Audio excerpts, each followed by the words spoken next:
नमस्कार, आप देख रहे हैं न्यूज नेशन। मैं हूं आपके साथ रोमिता तिवारी। वॉर जोन के खबरों से आपको रूबरू करवाएंगे इस बुलेटिन में। आज सबसे पहले बात, रूस और यूक्रेन की जंग भीषण होती चली जा रही है क्योंकि रूस लगातार ब्लैक सी के जरिए यूक्रेन की घेराबंदी कर रहा है। ब्लैक सी में रूस ने जंगी जहाजों का जखीरा खड़ा कर दिया है, जिससे यूक्रेन की परेशानी बढ़ गई है। रूस ने यूक्रेन के 30 शहरों पर विध्वंसक प्रहार किया है। यूक्रेन के इन शहरों पर रूस ने एक साथ 50 ड्रोन से हमला किया है। देखिए रिपोर्ट।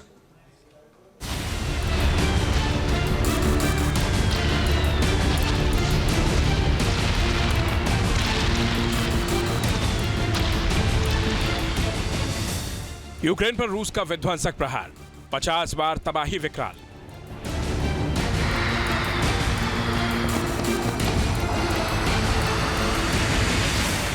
यूक्रेन ने भी किया पलटवार, रूस के 29 ड्रोन किए तबाह।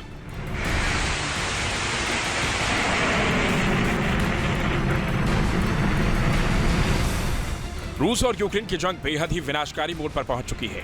ना ही रूस रुकने को तैयार है, ना ही यूक्रेन झुकने को तैयार है।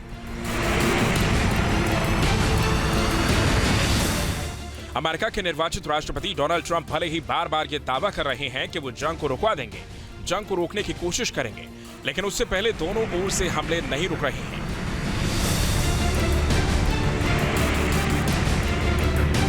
पुतिन की सेना ने रात में यूक्रेन के कीव, खार्किव और पोल्टावा जैसे इलाके को टारगेट किया और हमला करने के लिए ड्रोन को चुना। बताया जा रहा है कि रूस ने यूक्रेन पर 50 ड्रोन दागे, जिसमें से यूक्रेन की सेना ने 29 ड्रोन को तो तबाह कर दिया। पुतिन की सेना ड्रोन हमले के जरिए कीव, खार्किव और पोल्टावा इलाके को दहलाना चाहती थी, लेकिन रूस की सेना जितना नुकसान यूक्रेन का करना चाहती थी उसमें वो कामयाब नहीं हो सकी। लेकिन इतना जरूर है कि कीव में रात के दौरान सायरन बजने लगे।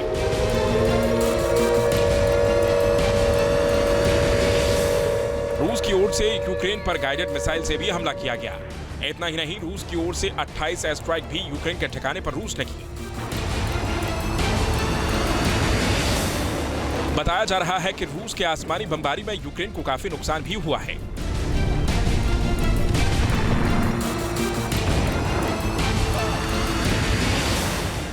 जाहिर है, रूस यूक्रेन पर लगातार दबाव बना रहा है, जिससे अगर बातचीत के टेबल पर आना भी पड़े तो रूस का पलड़ा भारी रहे।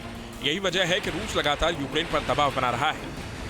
तो रशिया और यूक्रेन के बीच का जो युद्ध है, ये परोक्ष रूप से महाशक्तियां ही लड़ रही है, और जब तक यूनाइटेड स्टेट्स ऑफ अमेरिका किसी संवाद के लिए तैयार नहीं होता, तब तक ये किसी तरीके का सीज फायर संभव नहीं था।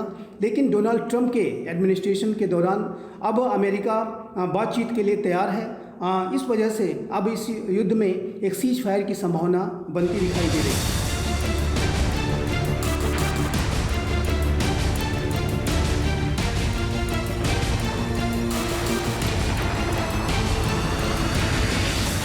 काला सागर के जरिए रूस लगातार यूक्रेन के खिलाफ चक्रव्यूह रच रहा है। रूस ने खैरसोन के पास काला सागर समंदर में मोर्चा बनाया है। रूस की ओर से यहां 300 बोट को तैनात किया गया है। इसके साथ ही खैरसान दिशा में रूस ने अपने अटैक तेज कर दिए हैं। रूसी सेना ने मार्च 2022 में ही खैरसोन इलाके में कब्जा कर लिया था, जब रूस और यूक्रेन जंग का ही आगाज हुआ था। महज 1 महीने के अंदर ही रूस ने खैरसोन पर अपना झंडा फहरा दिया, लेकिन रूस का कब्जा ज्यादा दिनों तक खैरसोन इलाके पर नहीं रह पाया। यूक्रेन की फौज ने 11 नवंबर 2022 को ही खैरसोन इलाके से रूस की सेना को खदेड़ दिया और रूसी सेना को ड्नीप्रो नदी के पार धकेल दिया।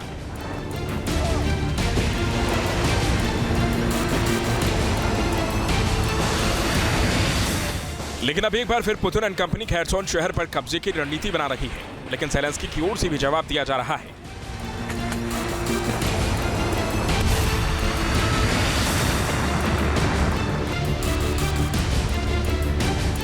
जिस तरीके से रूस का प्रहार यूक्रेन पर बढ़ रहा है, खासकर आसमान से रूस यूक्रेन के शहरों पर बमबारी कर रहा है, उसको देखते हुए यूक्रेन ने एयर डिफेंस की डिमांड की थी। और अब खबर आ गई है कि महीने के अंत तक रूस को 20 एयर डिफेंस सिस्टम मिल जाएंगे।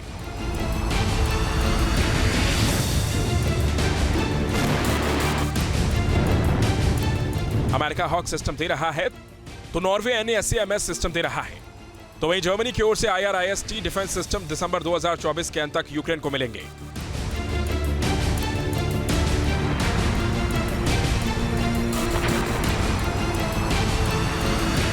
रूस के खतरे को देखते हुए ज़ेलेंस्की ने अमेरिका से 25 पैट्रियट डिफेंस सिस्टम भी मांगा है, क्योंकि अमेरिका का ये रक्षा कवच बेहद ही मजबूत है। रूस की क्रूज मिसाइलों को यह आसमान में ही तबाह कर सकता है।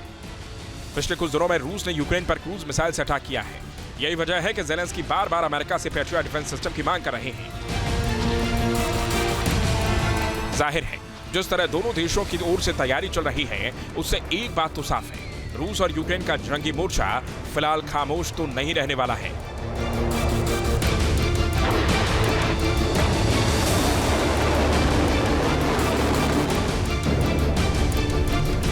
Team news nation.